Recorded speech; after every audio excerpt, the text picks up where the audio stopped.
Bonjour et bienvenue à Partage et Prière, notre rendez-vous mi-semaine avec la parole de Dieu. Aujourd'hui, j'aimerais encourager et stimuler votre foi sur le sujet de la fiabilité de la Bible. Ça va être un petit peu différent aujourd'hui ce qu'on va faire. La Bible est-elle intègre et crédible? Et je ne ferai qu'effleurer le sujet aujourd'hui. Dans Psaume 19:8, la loi du Seigneur est parfaite, elle restaure la vie. Donc déjà, on part avec une déclaration puissante. La loi du Seigneur est parfaite. Elle a fait un effet dans notre vie.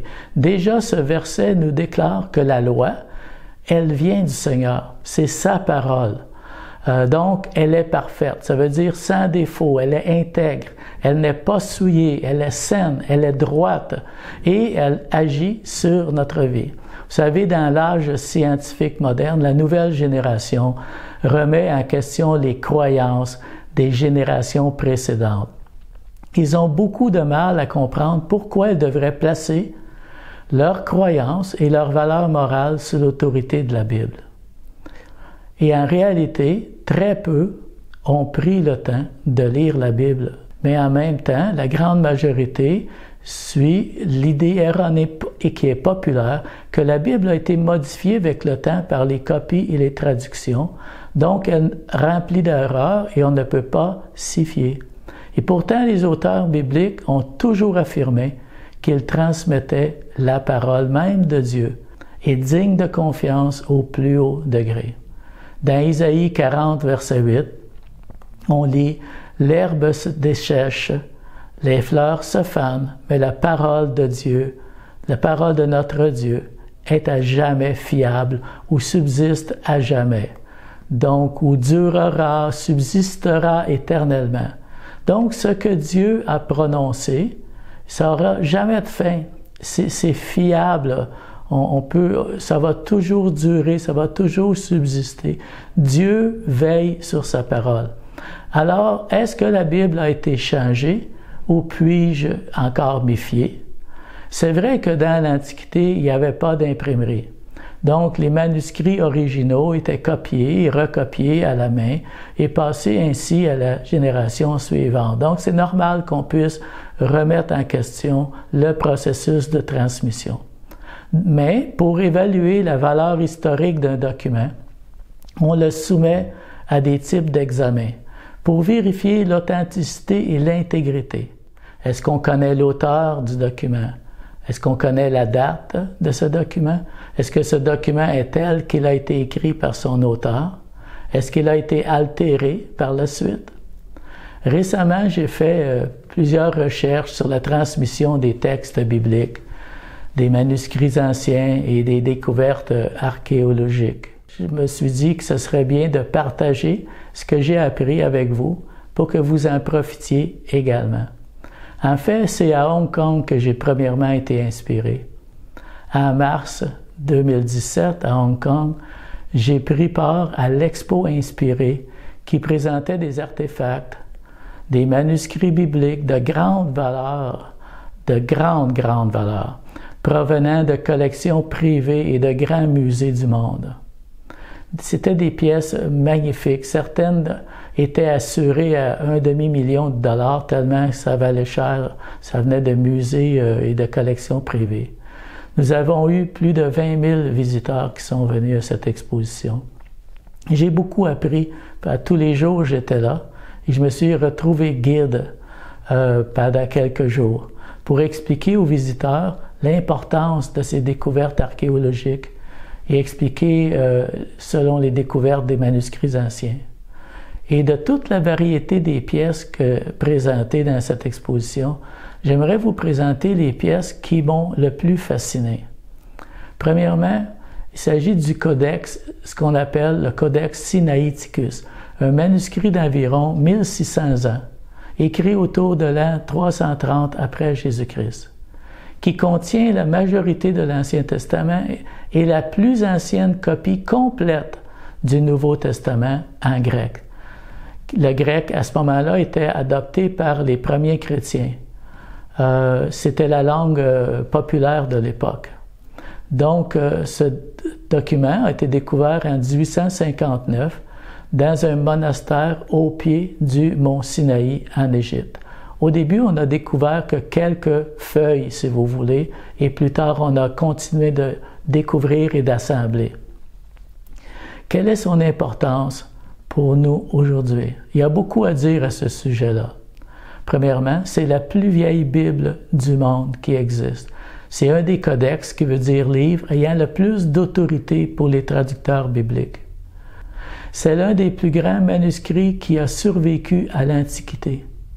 À l'époque, les Écritures inspirées n'avaient pas encore été compilées dans un seul livre. Il n'y avait que des livres bibliques individuels qui avaient été propagés séparément. Donc, quelqu'un avait peut-être les psaumes, quelqu'un d'autre pouvait avoir la Genèse ou le Pentateuque, des choses semblables. Donc, le Codex Sinaiticus est pour tous les chrétiens un trésor d'un prix inestimable. Il contient tout l'Ancien Testament et le Nouveau Testament en un seul volume, 1500 pages, pour la première fois dans un volume. C'était une innovation technique à l'époque. Ce manuscrit vieux de 1600 ans est l'un des plus grands trésors écrits au monde, imaginez-vous. Il donne une fenêtre pour qu'on puisse voir le développement du christianisme et donner une preuve directe de la façon dont la Bible a été transmise de génération en génération. Maintenant, ils ont été assemblés pour que nous puissions accéder à ce fameux manuscrit en ligne. Imaginez. Le deuxième, c'est les manuscrits de la mer Morte. C'est une découverte qui date des années 40 à 50 à Qumran, dans les caves au sud de Jéricho, près de la mer Morte. C'est l'une des plus importantes découvertes archéologiques de l'histoire. On y a trouvé 38 livres sur les 39 qui font partie de l'Ancien Testament. Le plus important pour nous, c'est le grand rouleau d'Ésaïe, qui est maintenant situé au musée de Jérusalem en exposition. Il a été trouvé parmi les plus vieux manuscrits de Qumran. Il contient les 66 chapitres d'Ésaïe et a été daté aux alentours de 350 ans avant Jésus-Christ. Ici, sur la photo, vous voyez des vases du type de contenants qui ont conservé et protégé plus d'une centaine de livres de la Bible hébraïque pendant des milliers d'années. Wow! C'est la plus ancienne preuve du texte biblique dans le monde.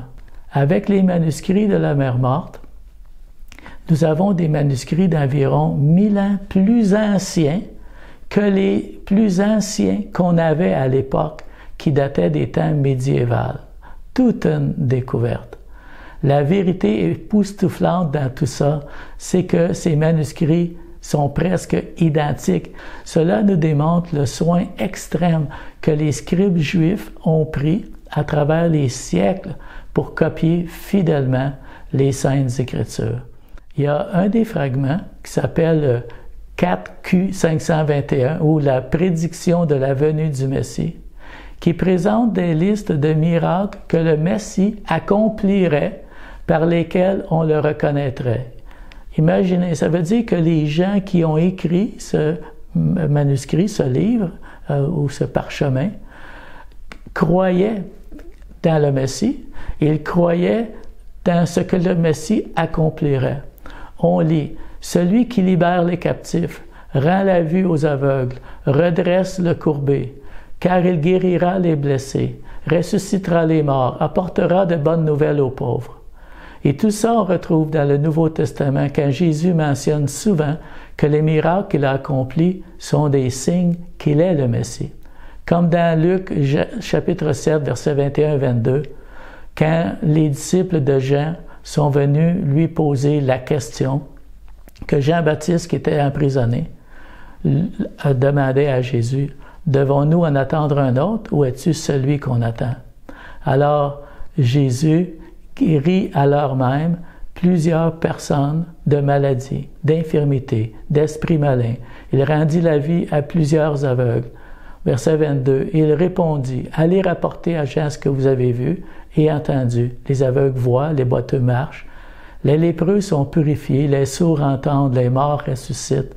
La bonne nouvelle est annoncée aux pauvres. » Alors, c'était une preuve pour les gens de l'époque de Jésus qu'il était le Messie, parce que les miracles qu'il accomplissaient les prophéties du livre d'Isaïe, dans le chapitre 35 et d'autres chapitres, mais aussi de ce livre-là, de ce parchemin qu'on vient de discuter.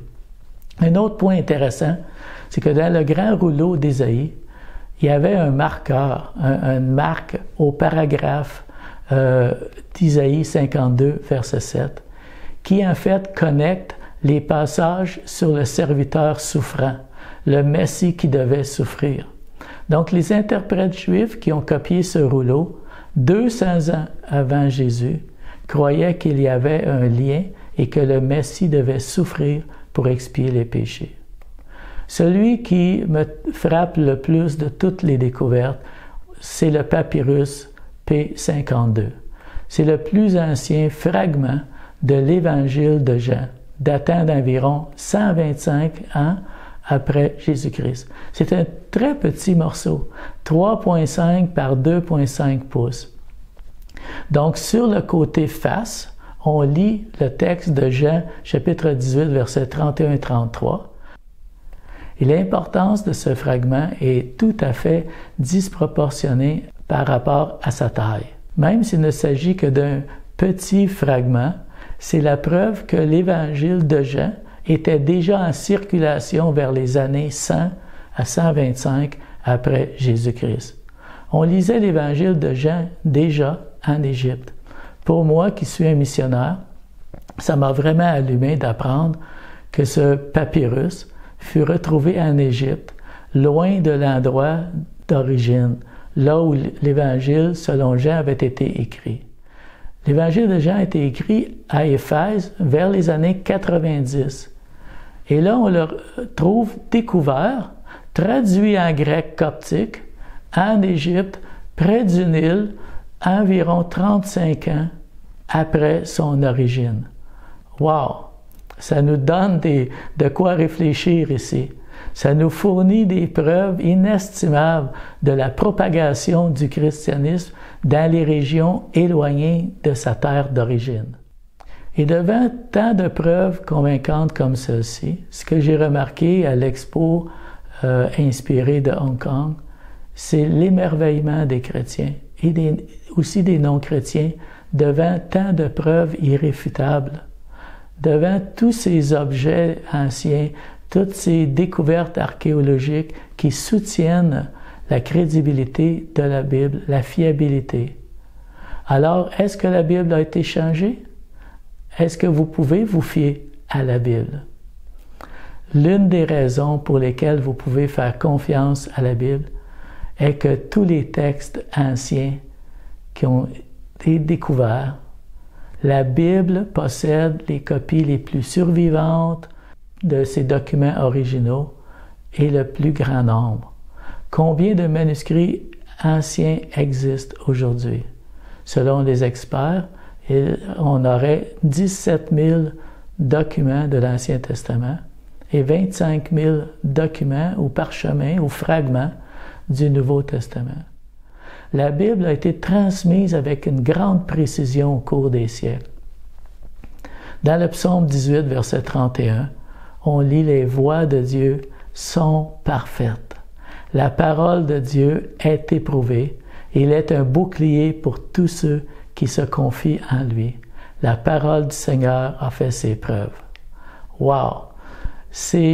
Quand on lit « La parole du Seigneur est éprouvée », c'est vraiment, là, dans le texte original, éprouvé comme par le feu. Il a résisté à tous les tests, le test du temps, le test de la persécution, etc. Et le texte de la Bible n'a jamais déçu ceux qui ont confié leur vie, leur futur, leurs décisions, leurs choix, leur vie morale dans son message. La parole du Seigneur a fait ses preuves. Elle est prouvée comme étant vraie. Donc oui, en effet, les arguments que nous avons partagés dans ce message soutiennent que la Bible est intègre, crédible et digne de confiance. Alors, avant d'écouter un chant, prions.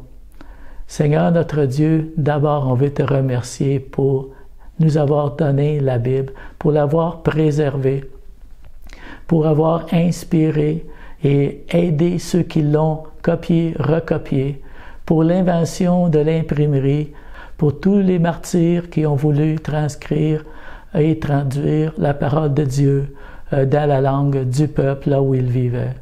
Merci que ta parole est crédible, que ta parole subsiste pour l'éternité. Seigneur, ta parole est notre fondation sûre et elle mérite toute mon affection, toute mon obéissance et toute ma dévotion. Merci Seigneur. Alors, je vous souhaite une bonne semaine à tous et à la prochaine.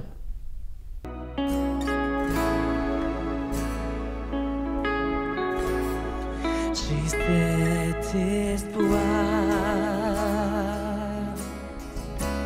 tel une encre pour mon âme. Dans la tempête, je m'appuie sur toi. Dans ton amour, toutes mes craintes disparaissent.